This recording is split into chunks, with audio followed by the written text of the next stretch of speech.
বিএনপির বড় থেকে ছোট, ছোট থেকে বড় সব নেতারাই বলে আওয়ামী লীগ নাকি জামাতে ইসলামীর আশ্রয় প্রশ্রয়ের স্থান। আমি আপনাদের কথা যদি ধরেও নেই, বাংলাদেশ জামাতে ইসলামী আওয়ামী লীগকে আশ্রয় প্রশ্রয় দিচ্ছে।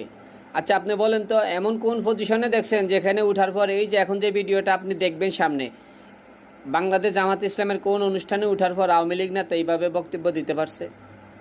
কিন্তু আপনাদের এখানে আগের দিন আওয়ামী লীগ থেকে বিএনপিতে যোগ দিলে পরের দিনেই সেই নেতা।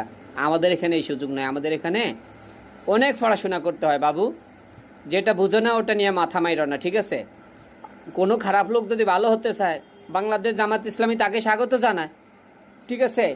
বাংলাদেশ জামায়াতে ইসলামী আখেরাতের রাজনীতি করে, দুনিয়াবি তো করে সাথে আখেরাতের রাজনীতি করে। সেই আখেরাতের রাজনীতিতে যদি কোনো খারাপ লোক আসতে চায়, বাংলাদেশ জামাত ইসলামী তাদের জন্য দরজা খোলা রেখেছে। কিন্তু শর্ত হইল তাদের কিছু নিয়ম শৃঙ্খলা আছে, তাদের কথা শুনতে হইব।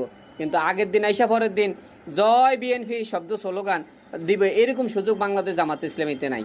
এটা আপনাদের বুঝতে হবে, ঠিক আছে? এটা বাংলাদেশ বিএনপি না, এটা বাংলাদেশ জামাত ইসলামী। তো বক্তব্যটা দেখেন, আওয়ামী লীগের নেতা বিএনপিতে ঢোকার পরে কি বক্তব্য দিল।